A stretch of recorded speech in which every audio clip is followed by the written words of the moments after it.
Times through your physical format, you assign things to yourself. Like you say, I'm really good at dancing, but I'm not really good at conversation. And we say, well, then you open the floodgates for more impulsive dancing, but you close them relative to thought during conversation. You see what we're getting at? You could open all of it. You could say, I'm good at everything I do. I'm good at all of it. Ideas flow to me. Impulses flow to me. I'm in the flow of things. My source energy knows everything that I've asked for and is feeding it to me in real time all the time. And I'm happy and open and receiving and satisfied. There's so much in the pipeline at various stages of evolution and various stages of readiness to explode into your awareness. And so what is a true manifestation? Isn't a manifestation when something comes into your conscious reality? So when you are consciously aware of something, isn't that a now manifestation? Isn't that a wonderful thing? That's the way we look at it, because we're flowing to you all the time. And when you receive the idea and you've got the idea while we've got the idea, that's when that feeling of euphoria, that's when that feeling of passion comes about, because we're on exactly the same wavelength. We're talking exactly the same language. What you know and what we know is happening in the same moment. And that's what you want. That's what you want. The subjects are irrelevant. That's what you want. And you can make your life as rich as the questions that you ask. Every moment could be alive and full for you, because every moment you could be completely intertwined with that broader non-physical part of you who is enjoying all of the aspects of whatever you are about. We say from time to time, in fact, we say it quite often, that you can't go back. And so we know that when you taste a period of time, when you allow yourself to be in alignment, that you allow a momentum to happen that gets feeling so good that feeling less than that good just doesn't feel that good.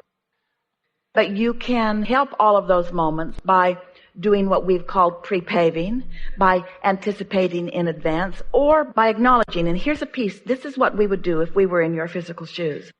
We would acknowledge that everything that we desire, which means everything that we are becoming. Think about that. All of your desires that you wish to manifest is just another way of saying all that I am becoming. So all that you are becoming, all that you are in the process of becoming, you want to be as conscious of that becoming as possible, which means you want to be as present in the moment, which means you want to be as open to the receiving of the energy in that moment as possible. You just got to lighten up. Just be less self-aware. Be less self-condemning. Be less aware of dilemma. Be easier about it. Be more trusting that the universe has it. Be more trusting in what's going on in the vortex. Be more accepting of what's going on in the vortex. And meanwhile, just enjoy the quieting of your mind. We know you can't quiet your mind all day, every day, but if you're accomplishing that for a few minutes every day, then that's enough. And it just gets better and better and better and better.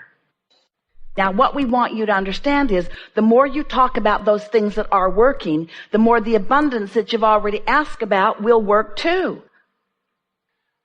This is what we mean when we say you got 10 topics, 9 of them are just the way you want them, 1 of them isn't. Most people spend all their time asking the question about that one, and they hold that one in suspended animation. Focus on anything where energy is flowing, and then energy flows to everything, even the abundance. But if you focus upon the topic where the energy isn't flowing as much as you want, then you slow the energy down. We'll just say it to you straight up, as loudly and as clearly and as directly as we can. You cannot abandon a desire. When you increase your attention to a subject, when you're still more in the problem end of it than in the solution end of it, increasing it slows it way, way, way, way down. And attention to it isn't abandoning it, it's crippling it. So the answer is you got to be sure that you're in the receiving mode, and then in the receiving mode you increase it. Don't goose it up until you're sure which end of the stick you're on.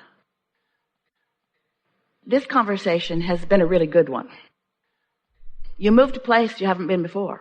you now are more willing to put some separation between the asking for something and the watching out for it and the just letting it be. Separation, we're talking about give it a rest. Source is on it. You've done the work. It's in the vortex. Law of attraction is after it. It's queued up for you. And when you're ready, which you will be when you give it a rest, when you're ready, which you will be when you give it a rest, when you're ready, when you have really given it a rest, you will be when you're no longer talking about it. You'll be ready when you've given it a rest. You'll receive an idea, and the idea will be so intoxicatingly beautiful that nothing would be able to keep you from moving in the direction of that idea. And until that happens, give it a rest. This is such a good conversation. So the difference between the problem end of the stick and the solution end of the stick, or the something missing end of the stick and something being present end of the stick. You got to put separation, time separation between you being vibrationally active in the question and you seeking the vibrational answer. In other words, you got to put separation in that. So everybody sort of gets that if you're hammering away at the question, then the solution cannot come. So there are some aspects of your life where the solutions are abundant. And you said to us, I like thinking back on those situations where the solutions are already evident, where the solutions are already abundant, because I like to own that vibration. And we say, yes, do that on the subjects that don't activate any discord, because once you're already connected to source about something and you're already receiving, then anything that you add to that is just going to increase the momentum, and you're just going to have more and more and more and more fun on the subject. But if it's a subject where you haven't made that jump yet, and you attempt to increase the momentum of it, all it does is compound the question and make you more resistant to the answer. Can you hear that?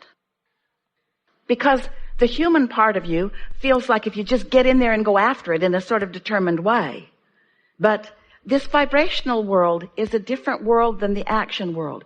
The action world is about sort of brute force, and the stronger you are and the bigger you are and the more there are of you, the more you can move stuff around. But in a vibrational world, it's not like that. In a vibrational world, it's subtle and fine-tuning. It's tuning. It's not going hard after things. It's tuning. What can be hard about this answer? Abraham, I have this thing that I've wanted for a while and it isn't coming. What should I do? Leave it alone. Well, I know I should leave it alone, but I've got this thing. I've wanted it for such a long time. What should I do? How can I make it come to me? Just leave it alone. Are you sure I should leave it alone? Because it feels like I should be hard after it. Well, you should leave it alone because your vortex has got hold of it and your inner being has got hold of it and it's working on your behalf. It's been moved to the universe's side of the placemat. It's been moved to the universe's side of the placemat. So now you can let go of it. And if you keep putting it on your side of the placemat, then you're going to keep doing a crappy job of it instead of letting the universe do a divine job of it. Just trying to get your attention.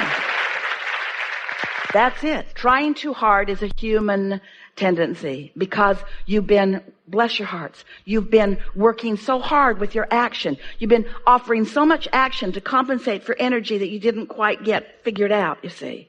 And so just know that anything that feels like a struggle, leave it alone because you're getting nowhere with it. If you're struggling over it, you're making the struggle more. Leave it alone. If it feels like a struggle, it feels like a struggle for a reason. You're barking up the wrong tree. You're working on the wrong side of the placemat. You just got to let it go. You just got to let it go. You got to say things to yourself like, well, that's it for me on that for now. I'm not going to think about that because I'm not making any progress. I'm just going to let it go. I'm going to let the universe work on it. And I'm going to focus on the things that make me feel good and on the things that make me feel powerful. And I'm going to tune in as often as I can. And I do that often. And I'm just going to let the good times roll. And I'm just going to follow my bliss. And I'm just going to follow the feeling. And when I get an impulse about that, if I do, and I'm sure I will eventually, then I'll follow that impulse. And until then, I'm just going to follow the other impulses. So when an idea flows, seems like a good idea, yeah? Follow those ideas. When we were teasing with you in the beginning about how we wouldn't look back, you can if you want to, but we wouldn't look back. We don't look back. because there is so much that is delicious to focus upon between where you are and where you're going. And so that's what has our undivided attention. And so anything prior to now is irrelevant, because in this now, there are only two things that matter. What you're asking for, which is what you're summoning, and what you're doing in relationship to it. The more head-on you hit things, then the more you dig into where you are. The lighter you are about a subject, then the more you're called in the direction of what you want. And so the more time you spend, or the more intent you have for doing what we call pre-paving, which is anticipating energy flowing in advance. Begin again. In any moment in time, what most humans are focused upon are the manifestations that have already happened. In other words, once you can see it and hear it and smell it and taste it and touch it, it's manifested. And so the things that you're looking at that are manifested have less potential to really please you than the things that are still in the process of becoming. So as you've been enjoying, you've been feeling all light and bright and exhilarated, it's because you are in an arena where things are becoming. We are together taking thought where it has not been before. And so this is that new place where new thoughts are coming into the foreground, where you can focus your consciousness on them and feel the satisfaction of what your inner being knows and what you know being met together. There is so much that is potential to be discovered, and your inner being is queued up and ready for the discovery of it. And when you are queued up and ready for the discovery of it, and the discovery happens, in that moment you feel that elation or that euphoria or that new motion forward. Well, technically, every moment of your life can be like that, because your inner being knows what's in your vortex and already understands. Your inner being has been able to do much more segment intending about the things that are coming.